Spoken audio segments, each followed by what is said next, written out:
주님의 은혜를 겪은 어떤 간증 1탄. 병에서 살아난 은혜. 저의 이야기는 몇 년 전 제 삶에서 가장 어둡고 절망적인 순간에서 시작됩니다. 그날 아침 저는 평소와 다름없이 출근 준비를 하고 있었습니다. 그런데 갑자기 오른쪽 복부에 찌르는 듯한 통증이 찾아왔습니다. 처음에는 아침을 급하게 먹어서 그런가 하고 대수롭지 않게 여겼지만 통증은 점점 강해지고 무기력감과 피로감까지 몰려왔습니다. 뭐지? 저는 스스로에게 중얼거리며 거울 앞에서 얼굴을 바라보았습니다. 평소보다 창백해진 제 얼굴을 보고 마음 한켠이 싸하게 얼어붙는 것을 느꼈습니다. 결국 병원을 찾기로 결심했습니다. 병원 로비에 들어서자 차갑고 깨끗한 냄새와 사람들의 웅성거림 속에서 제 심장은 빠르게 뛰기 시작했습니다. 접수를 하고 대기실 의자에 앉아 있자니 마음속 두려움이 점점 커졌습니다. 혹시 큰 병이면 어쩌지? 머릿속에는 최악의 상황이 끊임없이 떠올랐고 숨이 가쁘게 느껴졌습니다. 손바닥에는 땀이 흥건히 배었습니다. 간호사가 이름을 부르자 저는 떨리는 걸음을 옮겨 진료실로 들어갔습니다.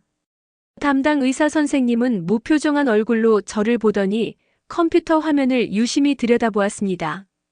정확히 말씀드리기 어렵지만 심각한 질병일 가능성이 있습니다. 최악의 경우 생명을 위협할 수도 있습니다. 그 순간 세상이 멀어지는 느낌이 들었습니다. 눈앞이 흐려지고 머릿속은 공포와 절망으로 가득 찼습니다. 숨이 막히는 듯했고 몸은 갑자기 무거워졌습니다. 돌아오는 길 저는 차 안에서 한참을 손으로 얼굴을 감싸고 울었습니다. 주님, 아직 준비가 안 되었습니다. 제 삶을 허락해 주세요. 눈물은 멈추지 않았고 마음속 깊은 곳에서 올라오는 두려움을 억누를 수 없었습니다. 집에 돌아와 침대에 앉자 저는 처음으로 진심으로 하나님께 기도했습니다. 주님, 저는 두렵습니다. 무엇을 해야 할지 모르겠습니다. 제 삶을 지켜주시고 제 마음을 붙들어 주세요.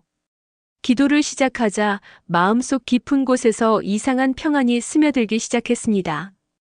두려움과 절망이 사라지는 것은 아니었지만 그 가운데서도 마음속 작은 빗줄기가 생겼습니다. 저는 성경책을 꺼내 히브리서 13장 5절을 읽었습니다. 내가 너를 결코 버리지 아니하며 너를 떠나지 아니하리라. 그 말씀을 반복해서 읽고 되새기며 저는 하나님께 제 모든 불안과 걱정을 맡겼습니다. 그날 밤 부모님께 전화를 걸었습니다. 엄마, 아빠, 저 병이 심하대요. 어머니의 목소리가 떨렸습니다. 아들아, 우리 함께 기도하자. 하나님께 맡기자. 엄마도 매일 기도할게.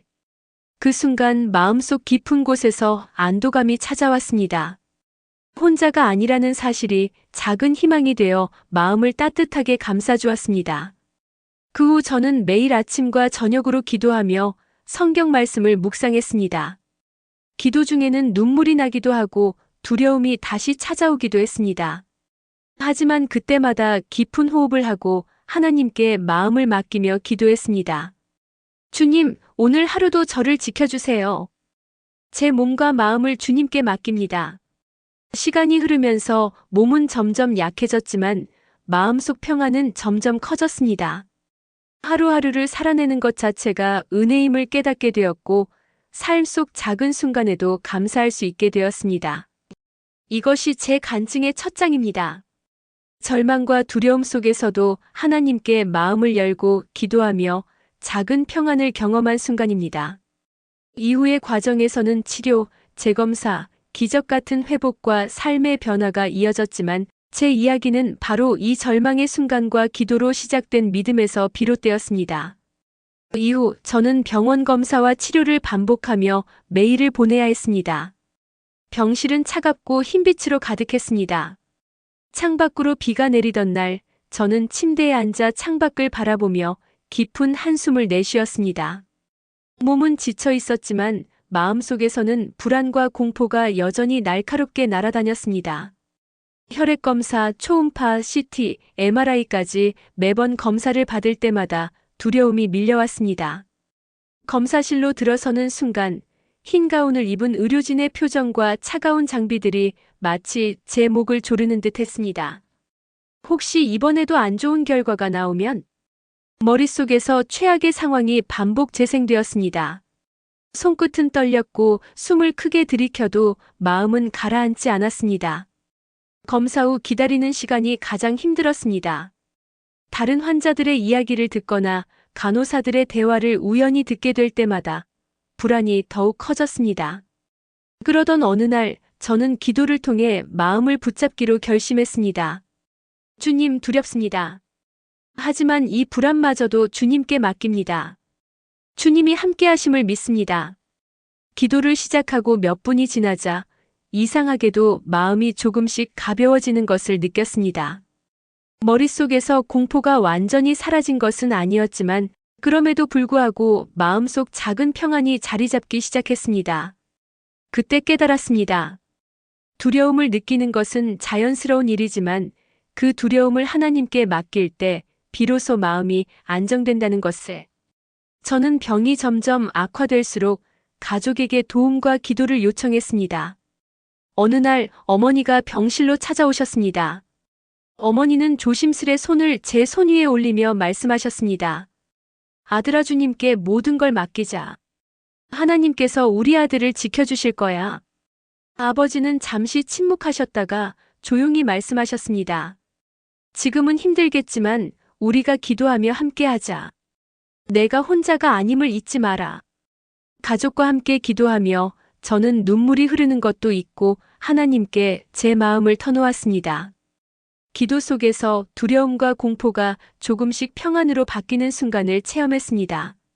마치 어둠 속에서 한 줄기 빛이 스며드는 듯한 느낌이었습니다. 그 시기 저는 매일 새벽이면 병실 창가에 앉아 조용히 기도했습니다. 창밖으로 새벽 공기가 스며들고 빗방울이 창문을 두드리는 소리를 들으며 저는 마음속 깊은 곳과 대화했습니다. 주님, 제가 두렵습니다. 하지만 믿습니다. 주님이 저와 함께 하심을 믿습니다. 그 순간 마음속에서 이상한 평온과 확신이 찾아왔습니다.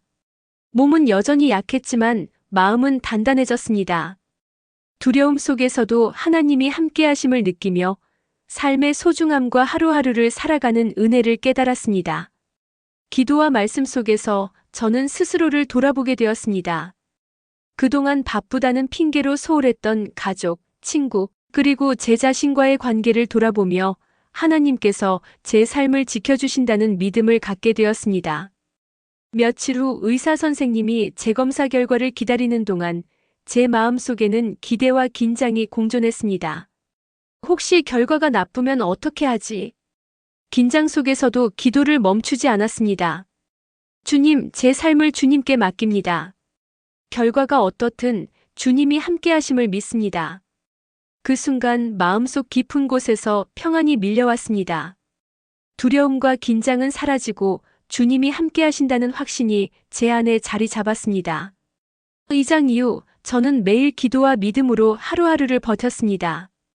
몸은 여전히 약했지만 마음속에는 이전보다 큰 평안과 소망이 자리 잡았습니다. 그리고 드디어 그토록 기다리던 재검사 날이 다가왔습니다. 병원에 도착했을 때 저는 긴장과 두려움으로 손이 떨렸습니다. 이번에도 나쁜 결과가 나오면 머릿속에서 최악의 시나리오가 반복되었습니다. 그러나 그 순간에도 저는 마음속으로 기도했습니다. 주님, 제 삶을 맡깁니다. 결과가 어떻든 주님이 함께 하심을 믿습니다. 의사 선생님은 컴퓨터 화면을 유심히 바라보다가 한참을 침묵하셨습니다. 그 순간 제 가슴은 미세하게 떨렸습니다. 마지막으로 의사 선생님이 입을 열었습니다. 정말 기적입니다. 예상했던 병의 진행이 멈췄고 지금은 정상 수치입니다. 눈물이 쏟아졌습니다. 한동안 말이 나오지 않았습니다. 이 모든 것이 하나님의 은혜였구나. 마음속 깊은 곳에서 감사와 경애가 동시에 몰려왔습니다. 그 자리에서 저는 무릎을 꿇고 소리내어 기도했습니다. 주님, 감사합니다. 제가 살아있게 해주셔서 감사합니다. 제 삶을 주님께 맡기겠습니다. 집으로 돌아오는 길 창밖을 바라보며 울었습니다. 차갑게 내리던 빗방울 속에서도 마음속에는 따뜻한 평화와 감사가 가득했습니다. 몸은 아직 완전히 회복되지 않았지만 마음은 이미 새로운 삶을 향해 나아가고 있었습니다. 회복 과정 속에서 저는 작은 일상의 소중함을 깊이 깨달았습니다. 아침 햇살 속에서 마시는 한 잔의 물, 가족과 나누는 짧은 대화, 친구와 함께 웃는 순간, 모든 순간이 하나님께서 주신 은혜임을 알게 되었습니다. 이 경험 이후 제 삶은 완전히 달라졌습니다. 하루하루 감사하며 살기. 이전에는 바쁘다는 이유로 감사할 시간을 갖지 못했지만 이제는 매일 아침과 저녁 감사의 기도로 하루를 시작하고 마칩니다. 가족과의 관계 회복. 병을 통해 가족과 더 깊은 대화를 나누게 되었고 서로의 마음을 이해하며 사랑을 나누게 되었습니다. 주변 사람들과 나눔.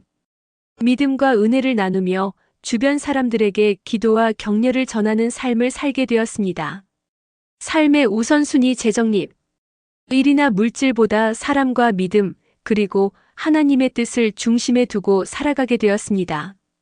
지금 이 자리에서 제 이야기를 나누는 이유는 혹시 지금 절망 속에 있는 누군가가 계신다면 하나님께 모든 것을 맡기고 기도하라는 것을 전하고 싶기 때문입니다. 하나님께서는 우리가 예상하지 못한 순간에도 기적을 이루시고 살 속에서 놀라운 은혜를 베풀어 주십니다. 저는 오늘도 하루하루를 살아가며 그 은혜를 기억합니다. 그리고 어떤 어려움이 찾아와도 하나님이 함께 하신다는 확신 속에서 마음을 굳게 붙잡고 살아갑니다. 재검사에서 기적 같은 결과를 받은 후 저는 천천히 몸을 회복하며 삶의 소중함을 매일 깨닫게 되었습니다. 병원과 집 사이를 오가는 반복적인 생활 속에서도 마음속에는 항상 하나님께 감사하는 마음이 자리 잡았습니다. 회복 초기 저는 평소 사소하게 여겼던 일상 속 순간들을 새롭게 느꼈습니다. 아침에 창문을 열고 들어오는 햇살의 따스함, 가족과 함께 나누는 아침 식사, 길가의 작은 꽃과 새들의 노랫소리, 모든 것이 선물처럼 느껴졌습니다. 걸을 때마다 움직일 때마다 숨을 쉴 때마다 저는 하나님께 감사를 드렸습니다. 주님 살아있음이 얼마나 큰 은혜인지 이제야 알겠습니다. 직장으로 복귀하면서도 저는 예전과는 달리 일상 속에서 평안을 찾았습니다. 회의 중에 긴장하거나 실수를 하더라도 마음속으로 기도하며 주님이 함께 하신다는 믿음을 되새겼습니다. 이제는 작은 불편과 어려움도 하나님께 맡기며 마음을 놓을 수 있게 되었습니다. 병을 통해 저는 기도의 힘과 말씀의 위로를 온전히 경험했습니다.